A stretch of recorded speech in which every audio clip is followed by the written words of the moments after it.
Queremos iniciar presentándonos. Nuestro grupo se compone de Camilo Mosquera, Rosanela Orgulloso, María Paula Perea, Valentina Rodríguez y Valentina Riveros, para lo cual haremos el respectivo ejercicio de desagregación de los derechos contenidos en el Convenio Europeo de los Derechos Humanos. Queremos iniciar hablando de los derechos humanos, sobre esos derechos universales, indispensables, inalienables, que resultan atribuidos directamente por unas normas jurídicas a todos en cuanto a las personas ciudadanos que son capaces de obrar.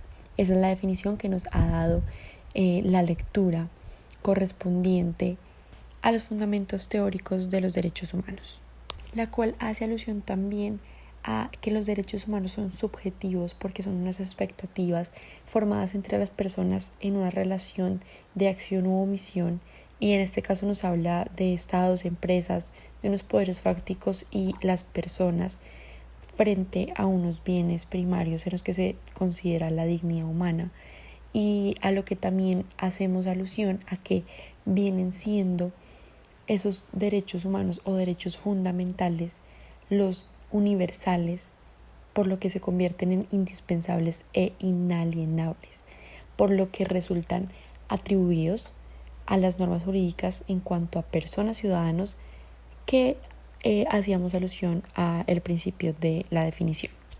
Pues resulta que para hablar de derechos humanos tenemos que tener en cuenta unas características para poderlos identificar, por lo que son la universalidad, indivisibilidad, interdependencia, integralidad, inalienabilidad, imprescriptibilidad y un carácter de absoluto. Que para hablar puntualmente de estas características, que son las que nos ayudan a identificar como tal esos derechos, empezamos hablando de la universalidad, que son como tal la consecuencia de que esos derechos van a ser exigibles para todos los seres humanos.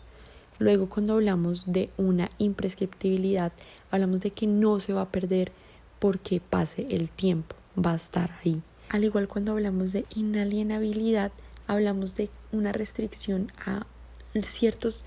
al dominio como tal de los derechos humanos, para que no se permita como tal vender o transmitir esa posesión porque es propia, que era lo que hablábamos cuando hacíamos alusión a que los derechos humanos son de carácter absolutos y son irrenunciables.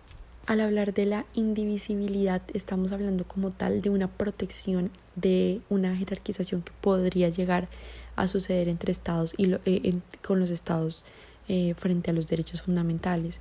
Entonces lo que se busca realmente es que todos tengan la misma protección y urgencia. Cuando hablamos de interdependencia, hablamos de la relación de dependencia en las categorías de los derechos, y al hablar de integralidad estamos hablando como tal de cuando se violan ciertos derechos que son fundamentales, pero que podrían también violentar otros que podrían llegar a ser vulnerados.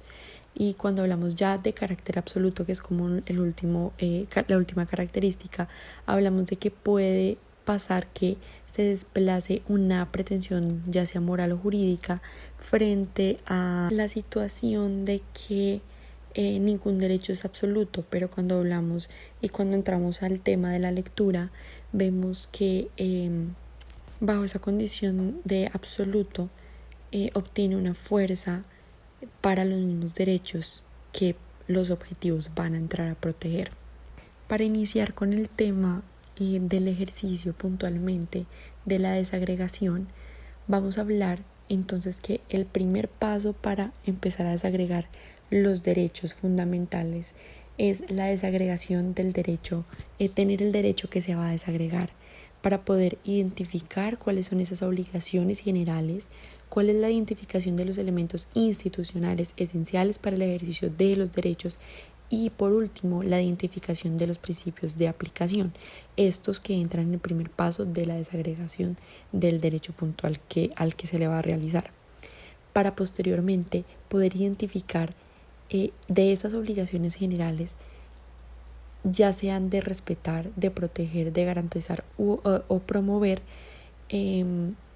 para identificar también las obligaciones que corresponden a elementos institucionales esenciales y obligaciones que son resultantes de los principios de aplicación. Para este caso, para poder identificar esas obligaciones generales, usamos la tabla que se encuentra en la respectiva lectura para saber cuándo la obligación, ejemplo, es de respetar el objetivo respecto del derecho va a ser mantener y su conducta requerida va a ser negativa, el cumplimiento inmediato. Así que usaremos esta tabla para poder guiarnos y poder hacer la respectiva desagregación como debe ser. Asimismo, damos inicio a la desagregación de derechos fundamentales encontrados en el Convenio para la Protección de los Derechos Humanos y Libertades y de las Libertades Fundamentales. Partimos de que este convenio lo que busca es el reconocimiento y aplicación universales y efectivos de los derechos, como la protección y el desarrollo de los derechos humanos y las libertades fundamentales. A continuación hablaremos sobre el derecho a la vida, contenido en el artículo 3 de la Declaración Universal de los Derechos Humanos, el cual cita: todo individuo tiene derecho a la vida, a la libertad y a la seguridad de su persona. Sin embargo, no podemos hablar del derecho a la vida sin contemplar el derecho a la libertad y seguridad de su persona. Es así como procederemos a mencionar los subderechos que pueden fundamentar el derecho a la vida. En este sentido, podemos hablar del derecho a la dignidad humana, derecho al mínimo vital, derecho a la salud, derecho a no ser torturado ni sometido a tratos o penas crueles, inhumanas o degradantes, derecho a la salud física y mental, derecho a un nivel de vida adecuado para la salud y el bienestar, y el derecho a la paz. Un principio tratado por Grossespiel, autor uruguayo. Tendremos a hablar sobre las obligaciones generales que sustentan el derecho a la vida. Dentro de ellas podemos hablar de la obligación de reconocer. El artículo 3 de la Declaración Universal de los Derechos Humanos reconoce el derecho a la vida, de igual forma el derecho a la libertad y la seguridad de su persona. Por otro lado, el título 1 del Convenio Europeo de los Derechos Humanos, en su artículo 2, constituye que nadie podrá ser privado de su vida intencionalmente, salvo en ejecución de una condena que imponga la pena capital dictada por un tribunal al reo de un delito para el cual la ley establece esa pena. Asimismo, con relación a la libertad y a la seguridad, aplica que toda persona tiene derecho a la libertad y a la seguridad. Nadie podrá ser privado de su libertad. En segundo lugar, se podría hablar de la obligación de garantizar. Podemos aplicar que el Estado debe tomar todas las medidas necesarias en razón de garantizar el derecho a la vida. En concreto, la Convención en cuestión, en su protocolo número 6, garantiza el derecho a la vida mediante la abolición de la pena de muerte. Adicionalmente, durante el desarrollo del tratado, es incisivo en la protección y garantización del mismo derecho. En tercer lugar, podríamos hablar de la obligación de proteger. La Convención Europea de Derechos Humanos garantiza el derecho a la vida mediante la abolición de la pena de muerte en tiempos de guerra.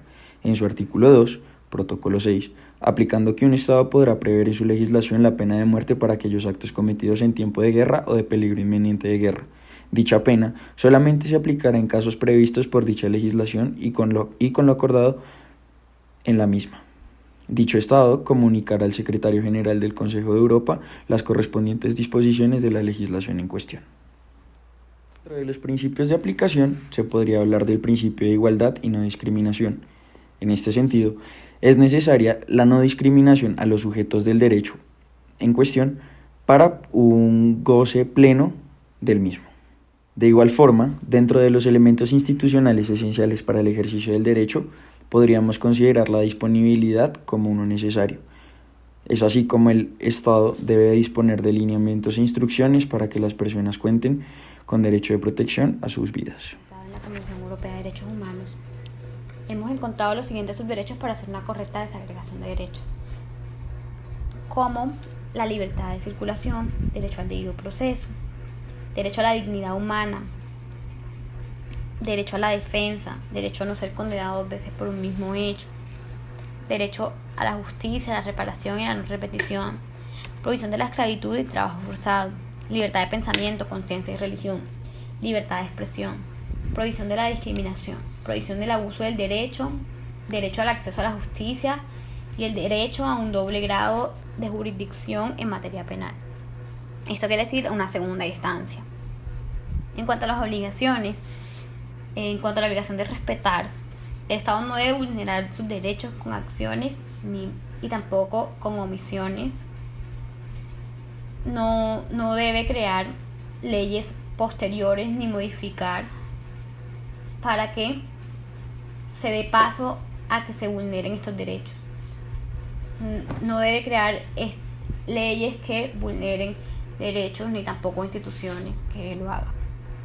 En cuanto a proteger, lo puede hacer mediante códigos, leyes, estatutos y su constitución. Para garantizar, el Estado debe crear maquinaria institucional esencial para la realización del derecho. En este caso, por ejemplo, para los extranjeros y para sus nacionales en otros territorios, mediante las embajadas o consulados. Asimismo, mediante tribunales, mediante cortes, mediante juzgados, etc. En cuanto a la promoción, se debe promover con las instituciones y a las instituciones también, a las autoridades y a las personas sobre cuáles son sus derechos y también cuáles son los mecanismos que ha creado el Estado y las instituciones que ha creado para garantizar el derecho. También a las autoridades de cuáles son los derechos de las personas y cuáles son sus obligaciones. En cuanto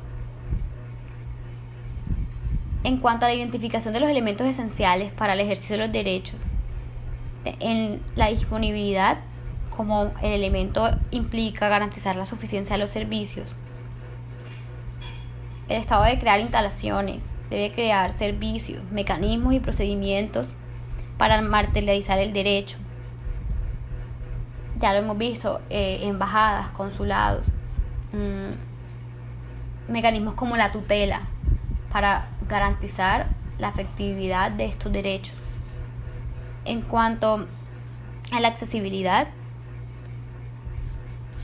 teniendo en cuenta la no discriminación, todas las personas tienen derecho a acceder a su derecho, sin importar su raza, sin importar su color, sin importar su nacionalidad. En cuanto a la accesibilidad física, el Estado debe acercar los medios de su realización a las personas. Debe, mediante instituciones en diferentes lugares del territorio, también en lugares donde las personas tengan difícil movilización, tenerlas ahí para que las personas puedan acceder a su derecho. Asimismo, los mecanismos deben estar a disponibilidad de las personas. En cuanto a la accesibilidad económica, pondré el ejemplo de que si las personas no tienen para pagar un abogado, que esto también incluye su derecho a la libertad, a la justicia y todos los derechos que conlleva, el Estado deberá asignarle uno de manera gratuita. También en cuanto a la aceptabilidad, el Estado debe primero explicar a las personas cuáles son los mecanismos, cuál es el derecho, cuáles son las instituciones que él ha dispuesto para que se garantice este derecho, la realización del derecho. Y también se debe tener en cuenta el consentimiento de las personas. Luego de que se haga esa debida promoción y de que las personas tengan conocimiento de cuáles son estos mecanismos, puedan ver si acceden o cómo acceden a este derecho, pero que sea voluntario y el Estado debe poner todos los mecanismos a disposición de la persona. Frente a la calidad tiene que ser eficaz. Debe ser pronta, debe ser accesible para que la persona pueda realizar su derecho y el Estado pueda garantizar el derecho y que a largo plazo no haya una vulneración irreparable de este derecho. Las instituciones deben ser competentes, los funcionarios deben ser diligentes y todo debe tener una estructura para que en pro del derecho a las libertades de las personas. Frente a los principios, en cuanto a la no discriminación, pues de que todas las personas puedan acceder sin distinción alguna a la realización de este derecho y que el Estado pues se la garantice a todas las personas sin distinción alguna. En cuanto a la progresividad y la no regresividad, no se debe hacer una situación más gravosa de la que ya pues existe. No debe haber, en cuanto a nuevas leyes, una regresividad en cuanto a la aplicación de los derechos.